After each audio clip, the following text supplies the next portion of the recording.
Hey, what's going on, everyone? Mike here in the BFH garage. Oh boy, what a hell of a year it's been for Jeeps coming into our pick and pulls. However, today I will pay the price because it is a whopping 13 degrees outside. And they got in a 1998 Jeep Wrangler TJ. They got it in yesterday though, kind of towards the afternoon. It was really cold and snowing yesterday, so I hope that kept people out of the yards.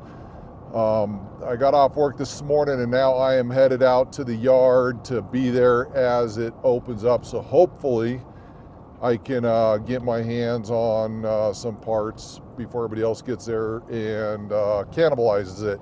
Now, looking at the pictures, it looks promising. It had a VIN number attached. It's a 1998 TJ. I ran the VIN number and it doesn't come up in the VIN decoder, which means it's outside of that range. 98 was the year that it kind of crossed over. Some 98s work, some don't. This one doesn't. The pictures still show the front and rear axle in there, so I just don't know what we have here. I suppose it could be a 4-cylinder, and that would drive me nuts, but I don't know yet. So we'll get there, we'll see. Looking for the usual suspect parts, you know, your axles, transmissions, PCMs, anything like that. So we'll see we get there. But today is a full long john day. It's cold, and I'm not a cold person. I'm so over the cold, but these things keep dragging me out to the junkyards. I don't know why, but it does. So let's go see what we can get.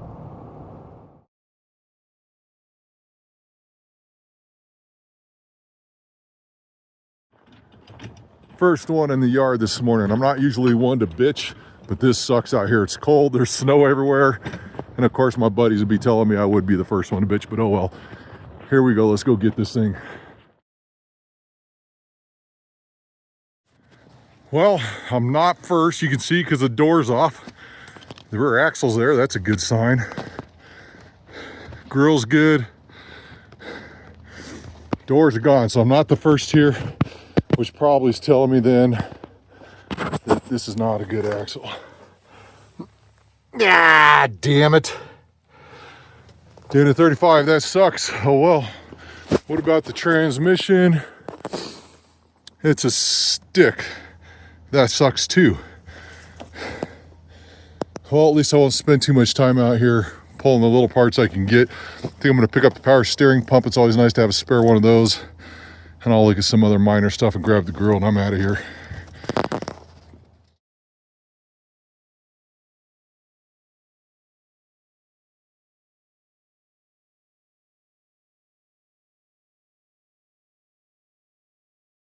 Now I'm stuck at a railroad crossing with a train that's not moving, go figure. So today's pick, some days it just sucks like that, especially when you add the cold on top of it. I always like to say these trips are like a fishing trip for me. Well, today was ice fishing and it sucked. The Jeep overall wasn't in bad shape, just didn't have the parts I needed. Things I would grab to resell, tailgates, windshield frames, things like that. Everything was damaged in one way or another, whether it had a gouge in it or a big old hole in it or something like that. Sometimes it's just the way it is. The grill is in decent shape. The only thing wrong with that really is that the paint was, you can tell they kind of sanded down. They're getting ready to paint the entire Jeep. Don't care about that because it's just a wall hanger. I'll throw something on it, maybe use it as a giveaway later. But that was the only thing I got off that Jeep was a grill. The rear axle was a Dana 35. We don't need those. It had a suspension lift on it, but it was maybe a Pro Comp or something like that. It was all fixed arms, nothing that I would need or try to even resell, just not worth the time and effort. The one thing that I was considering getting, the power steering pump, maybe the steering gear. Steering gear had a little bit of slop in it as I was turning the wheel, so I wasn't going to take a chance with that. The power steering pump had a bunch of build up around it showing or kind of pointing to that it leaks, and I don't need that either. So the only other thing I was really looking after or going to get was going to be the a section of the frame for a possible stretch later on. And not that I have any plans to do that right now, but it's just nice to gather parts, have them sitting in the shop. The frame wasn't actually in bad shape, but this Jeep didn't have a body lift on it, and the way that they had it stacked on their supports there, it would have created way too much of an issue for me to try to get that. And it just wasn't worth the effort, as cold as it is out there. So I'm not too concerned about that right now. So overall, I got a grill. That's it. You win some, you lose some.